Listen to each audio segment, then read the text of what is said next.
Национальный конгресс татар продолжает серию популярных столичных бизнес-практикумов, очередной из которых прошел на тему «Цифровая среда обитания. Человек, государство, бизнес».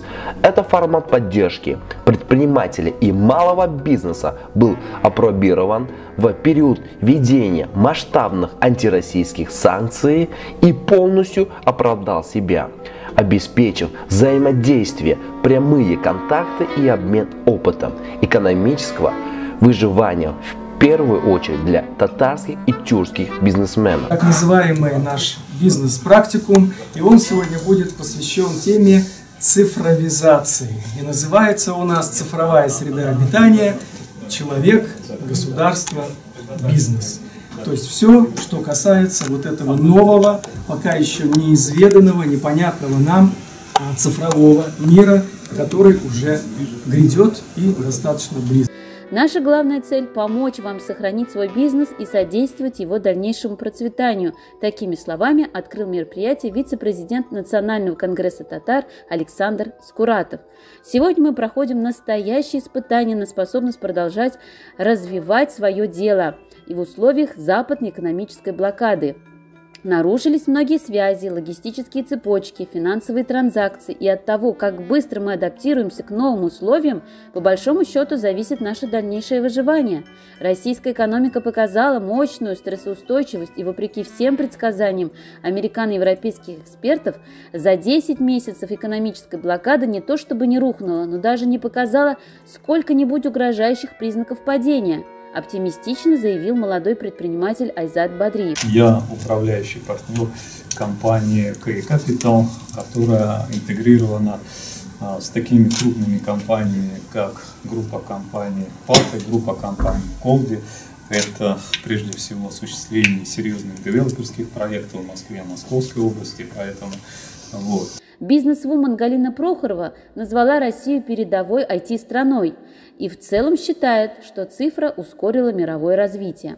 В любом случае, мы с вами действительно все уже давно оцифрованы, и как бы мы ни скрывались, можете платить наличными или еще что-то. Поверьте, сотни камер за день вас везде фиксируют. Вот. У меня еще был опыт работы в финансовой разведке России, я недолго там проработал, давно это было. Уже тогда мы прекрасно на каждого человека знали, что он делает, где он покупает. И это было давно, я хочу сказать. Что происходит сейчас, кстати, один из самых мощных. В свою очередь финансовый аналитик Тимур Бадриев показал осторожный оптимизм, признав, что оцифровка человека и окружающего его пространства чревата утратой определенных прав и свобод. К середине века половина работоспособного человечества останется без работы из-за стремительного прихода в нашу жизнь искусственного интеллекта, заявил Имин Алиев. Россия отстает. На самом деле Россия по цифровым технологиям передовая страна. И те вещи, которые сейчас у нас в обыденной жизни есть, даже будь то там приложения, я не говорю уже госуслуги, или там просто переводы, личные кабинеты и так далее, во многих странах, даже более развитых, они отсутствуют. И что касается доставки, что касается, ну, в общем, очень много систем автоматизации просто не существует там. И мы действительно в этом самые передовые. И действительно наши айтишники сильны.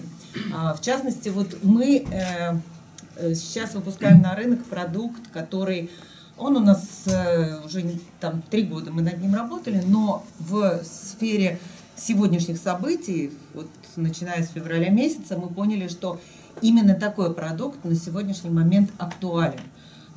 Мы создали на базе нашего ядра, у нас собственная полностью разработка, мы создали уникальную модульную систему, которая позволяет отцифровать, то есть цифровизация любого бизнеса.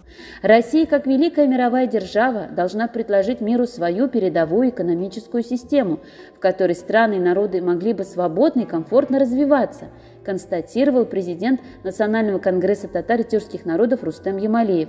Он также проинформировал участников бизнес-практикума о своей рабочей поездке в Нижнекамск, где принял участие в открытии православного храма для Крешин, который, по его словам, станет необычайным украшением города.